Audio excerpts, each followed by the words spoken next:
Hello students, welcome to victory studies.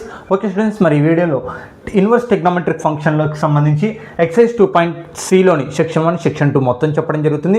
Skip చేయకుండానండి, ఖచ్చితంగా అర్థమవుతుంది. Section 1లో ఉన్న 5 ప్రాబ్లమ్స్, సెక్షన్ 2లో ఉన్న 15 ప్రాబ్లమ్స్ మొత్తం ఇందులోనే చెప్పడం జరుగుతుంది. స్కిప్ చేయకుండానండి, ఖచ్చితంగా అర్థమవుతుంది. ఫస్ట్ టైం మన ఛానల్ చూస్తుంటే ఖచ్చితంగా సబ్స్క్రైబ్ చేసుకొని మీ ఫ్రెండ్స్కి కూడా షేర్ చేయండి. ఎందుకంటే ఈ ఛానల్లో ఇంటర్ సెకండ్ ఇయర్ మ్యాథ్స్ అలాగే ఇంటర్ ఫస్ట్ ఇయర్ మ్యాథ్స్కి సంబంధించి పూర్తి డీటెయిల్స్ అనేటివి చెప్పడం జరుగుతుంది, క్లాసెస్ చెప్పడం జరుగుతుంది, అలాగే ఎడ్యుకేషన్కి సంబంధించి డీటెయిల్స్ కూడా చెప్పడం జరుగుతుంది. డిస్క్రిప్షన్ కింద టెలిగ్రామ్ లింక్ ఉంటుంది, జాయిన్ అవ్వండి. కామెంట్ బాక్స్లో కూడా నేను ఇస్తాను, కామెంట్ బాక్స్లో కూడా ఉంటుంది టెలిగ్రామ్ లింక్, జాయిన్ అవ్వండి. మీరు జాయిన్ అయితే అందులో మీకు మోడల్ పేపర్స్ కానివ్వండి, అలాగనే చాప్టర్ వైజ్ వెయిటేజ్ కానీ పీడిఎఫ్స్ సెండ్ చేయడం జరుగుతుంది. అలాగనే ఇంటర్ ప్రాక్టికల్ క్వశ్చన్స్ అలాగనే ప్యాటర్న్ అవన్నీ కూడా పీడిఎఫ్స్ అనేటివి పంపించడం జరుగుతుంది. మీకు ఏమైనా డౌట్స్ ఉన్నా కామెంట్ చేయొచ్చు, నేను రిప్లై ఇస్తాను ఖచ్చితంగా. మీరు యూట్యూబ్లో కానీ టెలిగ్రామ్లో కానీ ఎక్కడ మెసేజ్ చేసినా నేను మీకు ఖచ్చితంగా రిప్లై ఇస్తాను. ఓకే స్టూడెంట్స్, మరి ఇంకా టాపిక్లోకి వెళ్ళిపోదాం. ఇక్కడ చూడండి. ఓకే, ఎక్సైజ్ 2.cలోని సెక్షన్ 1లోని ఫస్ట్ క్వశ్చన్. ఇవి ఇంపార్టెంట్ క్వశ్చన్స్, మనకి 5లో నుంచి 1 మార్క్ క్వశ్చన్ రానికి అవకాశం ఉండే questions. Find the value of cos inverse cos 13/6. Okay, మనం cos inverse cos 13/6 already exercise 2.bలో చేసాం. సేమ్ అలాగనే ఉంటుంది, ఏమంటే ఇక్కడ ఎక్స్ప్లెయిన్ చేసుకుంటూ వెళ్ళిపోతాం అలాగనే. Okay, solution given the cause inverse cos 13π/6 కదా. ఇప్పుడు దాన్ని ఎక్స్పాండ్ చేయండి, అంటే విడదీయండి. ఓకే, కాస్ అని ఎలా విడదీయాలనం అంటే ఎలా పర్ఫెక్ట్గా చెప్పగలుగుతామంటే ఇక్కడ నీకేముందండి 6 కదా, అంటే 6తో డివైడ్ అయ్యేటట్టు న్యూమరేటర్ని చేంజ్ చేసేసుకో. ఓకే, అంటే 6తో డివైడ్ అవ్వాలంటే దీన్ని ఏమని రాసుకోవచ్చు మనము, 13π/6ని ఇక్కడ చూడండి 12π ప్లస్ π/6గా రాసుకోవచ్చా. ఇక్కడ చూడండి 12తో డివిజిబుల్ అవుతుంది, 6తో డివిజిబుల్ అవుతుందా, అంటే ఎక్స్పాండ్ చేస్తే ఏదో ఒకటి డివైడ్ అయ్యేటట్టు లేకుంటే విడదీసే దాన్ని ఎక్స్పాండ్ చేస్తాం. అంటే ప్రాబ్లం తగ్గడం కోసం మనం దాన్ని ఎక్స్పాండ్ చేస్తాం అనమాట. ఓకే, అంటే ఇప్పుడు ఏమని రాసుకోవచ్చు మనం దాన్ని 12π/6గా రాసుకోవచ్చు కదా.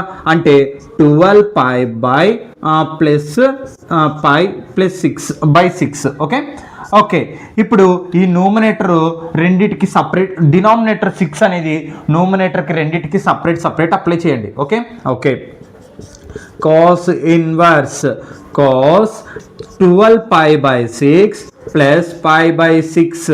ఓకే, చూడండి ఏం చేశాను, న్యూమరేటర్కి రెండిటికి సపరేట్ అప్లై చేస్తాను. ఓకే, కాస్ ఇన్వర్స్ కాస్ 6 1 జా 6 2 జా అంటే 2π ప్లస్ π/6. ఓకే, ఇక్కడ బాగా గమనండి, కాస్ ఇన్వర్స్ ఇక్కడ 2π అంటే ఏంటంటే మనకి దానికి మీనింగ్ ఏంటి, దానికి అర్థము అంటే పై అంటే ఎంత మనకి 180 ఇంటూ 2 చేస్తే 360 అంటే cos 360 plus theta, cos 360 plus theta అంటే ఏంది కాస్ టీటా.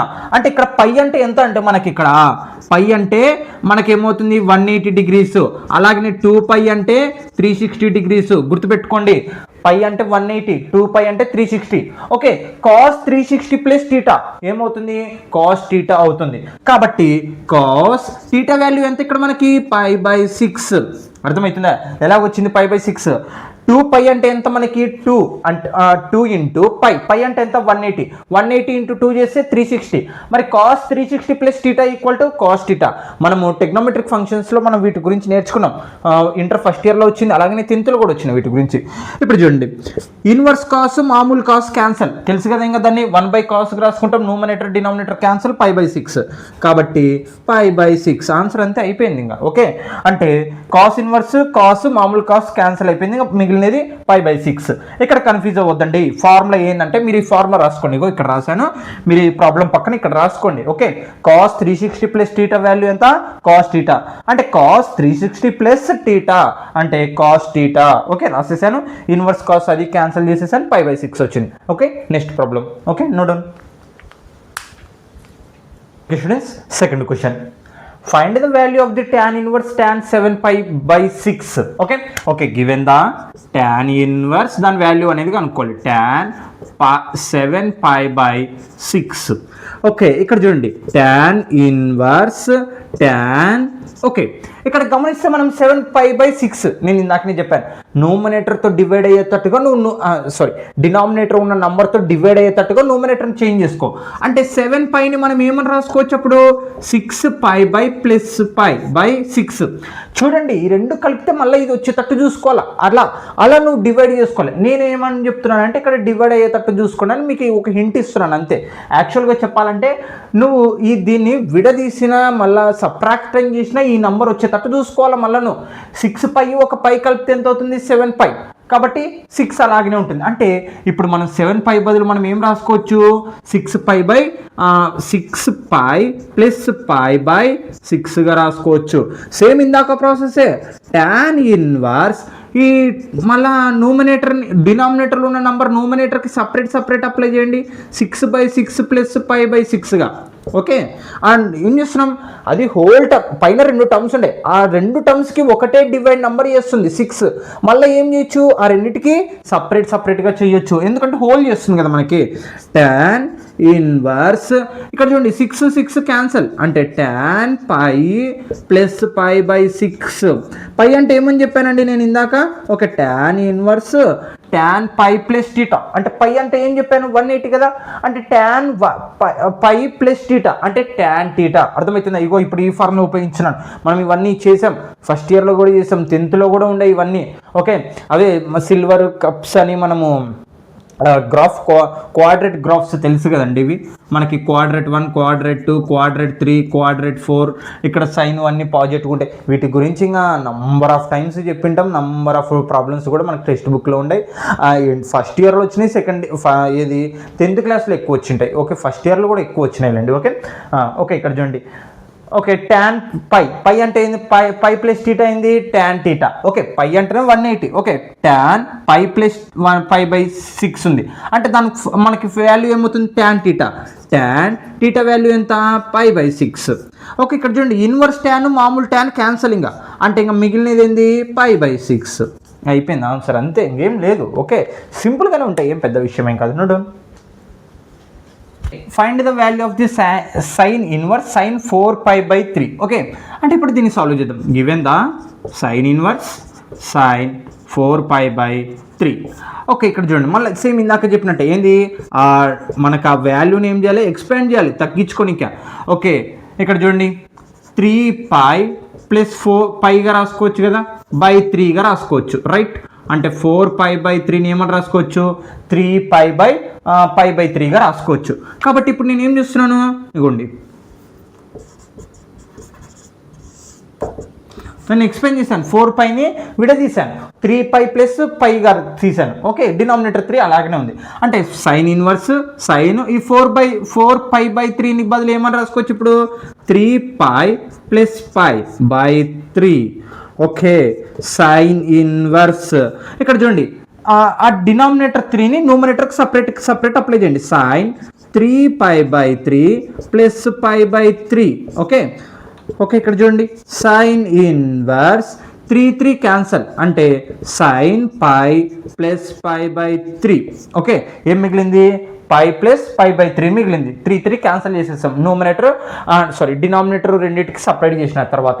ఓకే ఇక్కడ చూడండి sin π అంటే ఎంత 180 + θ అంటే sin 180 + θ అయింది -sin θ. కాబట్టి sin ఇన్వర్స్ -sin θ కదా. sin π అంటే ఎంత 180 sin 180 + θ అయింది -sin θ అంటే -sin θ వాల్యూ ఎంత π/3 కదా.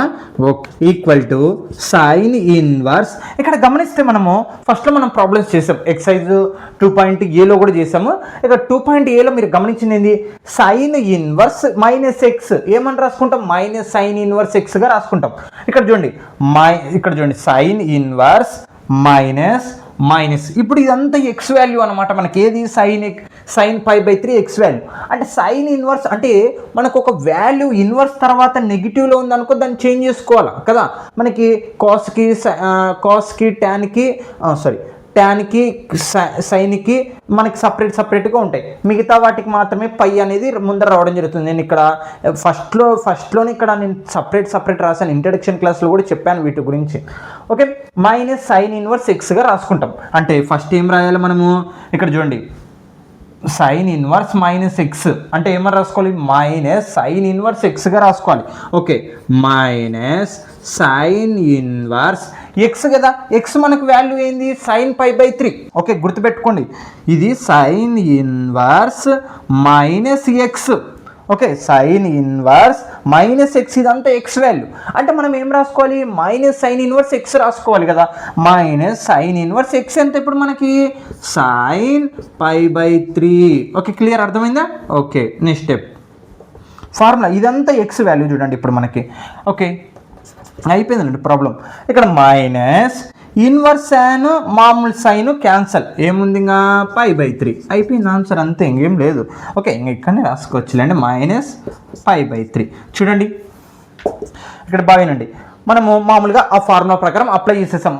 ఈ వాల్యూకి నెగిటివ్ ఉన్నందుకు ఆ మైనస్ని బయటికి తీసి ఇన్వర్స్ ప్లస్గా రాసుకున్నాం మనం. ఇదంతా ఎక్స్ వాల్యూ, మామూలు ఇన్వర్స్ సైన్ క్యాన్సల్ అయిపోయింది. తర్వాత ఏం మిగిలింది, π/3గా మిగిలింది, అదే రాసేసాం అనమాట. Okay, note students. Okay students, fourth question, cos inverse cos 4π/3. Okay, given the cos inverse cos 4π/3. Okay, దీన్ని ఇప్పుడు ఏమని రాసుకోవచ్చు, 4π/3ని ఇందాకనే చెప్పాను సపరేట్గా విడది న్యూమరేటర్ 3π ప్లస్ π కలిపితే ఎంత వస్తుంది 4π, డినామినేటర్ 3 అలాగనే ఉండనివ్వండి. ఓకే, ఇంకా అప్లై చేద్దాం. cos inverse cos 4π అంటే ఏమని రాసుకోవచ్చు, 3π ప్లస్ π/3. ఓకే, ఇప్పుడు ఆ డినామినేటర్ ఏం చేయాలా, సపరేట్ అప్లై చేయాలి. అంతా అదే రొటీన్ ప్రాసెస్. ఇక్కడ నేను స్టార్ గుర్తుపెట్టాను, ఇవన్నీ 1 మార్క్ ఇంపార్టెంట్ అందుకు. ఓకే, 5 ప్రాబ్లం నుంచి కూడా రావచ్చు మనకి. Okay, 3π/3 plus π/3. ఓకే, న్యూమరేటర్ని రెండింటికి సపరేట్ చేశాను. Cos inverse 3 cancel cos π plus π/3 అంటే ఇక్కడ చూడండి మనకి ఏమొచ్చింది, cos ఇన్వర్స్ cos π అంటే ఎంత 180 ప్లస్ θ. cos 180 ప్లస్ θ అంటే ఏంది, మైనస్ cos θ మైనస్ ఇక్కడ చూడండి cos 180 ప్లస్ θ అంటే ఎంత, cos మైనస్ cos θ అంటే θ వాల్యూ ఎంత π/3. ఓకే, ఇక్కడ మీరు గమనిస్తే ఇక డైరెక్ట్ క్యాన్సిల్ చేయొచ్చు, డైరెక్ట్ క్యాన్సిల్ చేయకూడదు చూడండి, ఎందుకంటే ఇది ఇన్వర్స్ ఆటోమేటిక్గా మైనస్ వస్తుంది అనుకోవడం తప్పు. cos ఇన్వర్స్ మైనస్ cos θ ఇక్కడ చూడండి cos inverse. Okay, cos inverse minus ఇప్పుడు ఎక్స్ వాల్యూ ఎంత, cos π/3. ఓకే, అర్థమవుతుందా, cos ఇన్వర్స్ మైనస్ ఎక్స్ అనమాట ఇదంతా. ఓకే, మనకు ఫార్ములా ఏమవుతుంది, π మైనస్ cos ఇన్వర్స్ ఎక్స్. మనం దీని గురించి ప్రాబ్లమ్స్ చేసాం, ఎక్సైజ్ 2.8లో చేసాం మనం ప్రాబ్లమ్స్. అంటే ఏంది, π మైనస్ cos ఇన్వర్స్ ఎక్స్ వాల్యూ ఎంత మనకి, cos π/3. బాగా చూడండి, cos ఇన్వర్స్ మైనస్ ఎక్స్ అనమాట.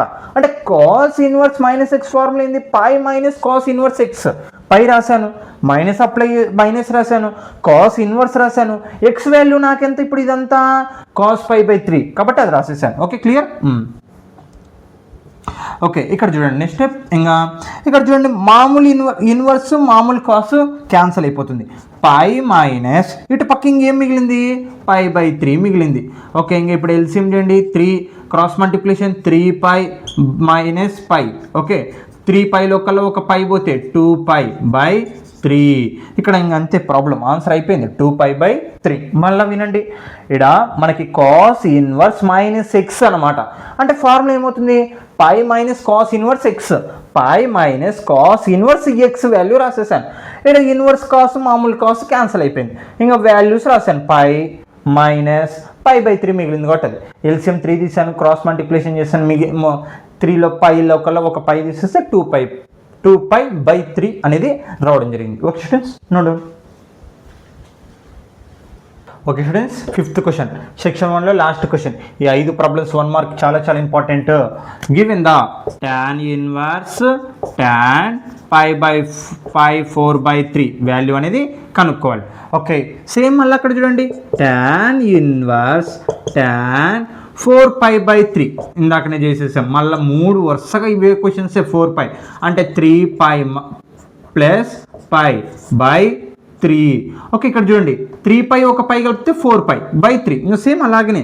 ఓకే, అంటే ఏమని రాసుకోవచ్చు మనము దాన్ని ఎక్స్ప్లెయిన్ చేసి 3π/3. ఓకే ఓకే, ఆ 3ని రెండింటికి అప్లై చేయండి. ఇంకా tan ఇన్వర్స్ tan ఈ 3 రెండింటికి సపరేట్ అప్లై చేయండి. 3π/3 ప్లస్ π/3. ఓకే, ఆ నోమినేటర్ డినామినేటర్ 3 క్యాన్సిల్ చేయండి. 3 క్యాన్సిల్ చేస్తే tan π plus π/3. Okay, tan inverse చూడండి 3 క్యాన్సిల్ చేశాను, మిగిలినటివి రాసేసాను. పై అంటే ఎంత అండి మనకి 180 కదా, అంటే 180 ప్లస్ టీటా అంటే tan 180 ప్లస్ టీటా అయ్యింది tan టీటా. కాబట్టి tan టీటా వాల్యూ ఎంత ఇక్కడ π/3. tan 180 ప్లస్ టీటా అంటే ఏమవుతుంది tan టీటా. కాబట్టి tan టీటా వాల్యూ రాసేసాను. ఇన్వర్స్ tan మామూలు tan క్యాన్సిల్ అయిపోతుంది.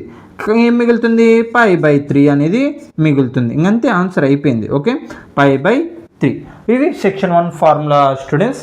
ఓకే, నెక్స్ట్ సెక్షన్ 2లో చెప్పడం జరుగుతుంది. Okay, note down.